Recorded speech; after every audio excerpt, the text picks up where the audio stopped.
Hello කොහොමද ඉතින් ඔයාලට? ඔයාලා හැමෝම හොඳින් නේද? ඔයාලා එනවද මාත් එක්ක අපේ හේනට යන්න?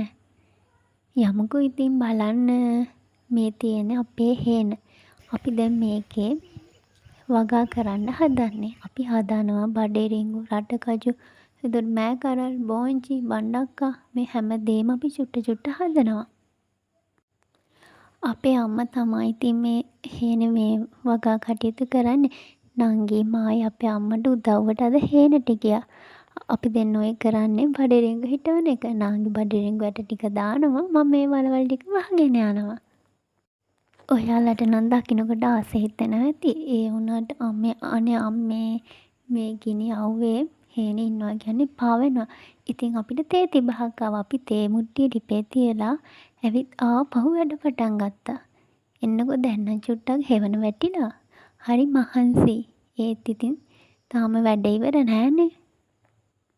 අපි මේ හේන සුද්ධ කරලා හේන යට වර්ග හිටවන්නේ සැප්තැම්බර් ඔක්තෝබර් මාසය ඇතුලේ. ඊට පස්සේ මාස 2ක් විතර ගියාට පස්සේ මේ ගස් ලොකු වෙනවා. එතකොට දෙසැම්බර් වල අපි හේන රකින්න එනවා.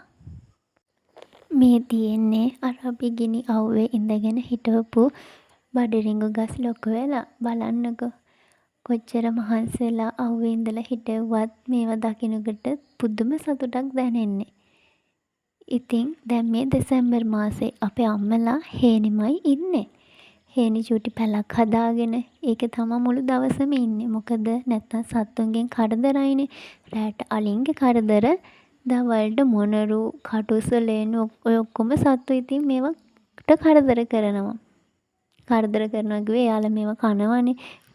එතකොට අපි වෙච්චි මහන්සියෙන් වැඩක් නෑනේ. ඔයාලා එනවද අපේ චූටි පැල බලන්න යන්න? මේ තමා මේ පැල ඇතුලේ එක කාමරයයි තියෙන්නේ. වටේට තහඩු ගහලා තමා තියෙන්නේ. මේ අපේ නිදා ගන්න ඇඳ, මේ නංගිගේ පොත් මේසේ. බලන්නකෝ ඉතින්. හරිම චූටි. ඔන්න දැන් මේ රැට උයන්න හදන්නේ. විශේෂ දෙයක් නම් නෙවෙයි ඉතින්. හේනේ ඉඳන් ඉතින් විශේෂ ඒවා කන්න බෑනේ. අපි හැදුවේ බත් චුට්ටක් තෙම්පරාදු කරලා ගන්න.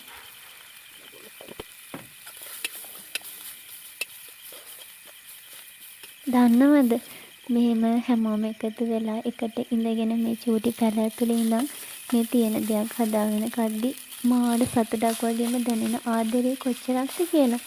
මම නම් හරිම ආසයි මෙහෙම ආදරෙම හැඟීම විඳින්න. අපි ඉතින් බත් එක්ක උයලා කන්න කලින් අපිට හිතුණා පංචාත්තක් දාන්න. ඉතින් අපි දැන් මේ පංච සෙල්ලම් කරනවා. බලන්නකෝ කුම්පි ලාම්පුවෙන් ඉඳගෙන ලාම්පුව එළියෙන් සෙල්ලම් කරද්දි ඔන්න දැන් උතේ වෙලා අපි තේ බොනවා. මේ තියෙන්නේ රටකජු ගස්. බලන්නකෝ ඉතින් ඇතිවෙච්ච මහ වැස්සත් එක්ක වෙලා තියෙන අපරාධේ. රටකජු ගස් පෙරලිලා, බඩරිංගු ගසුත් පෙරලිලා. මේ රටකජු හදලා තියෙන්නේ නිර විදියටනේ. ඒ නිර හාරගෙන ගිහිල්ලා මහ විනාශයක් වෙලා තියෙන්නේ. මොනා කරන්නද ඉතින් තියෙන ගස් ටික වුණත් පරිස්සම් කරගන්න එපැයි. අපේ අප්පච්චි පන්නක කපන් ඇවිත් ඒව තෝරනවා. එහෙනම් ඉතින් අද මාව බලාගෙන හිටපු ඔයාලා හැමෝටම ගොඩාක් තැන්ක් යූ.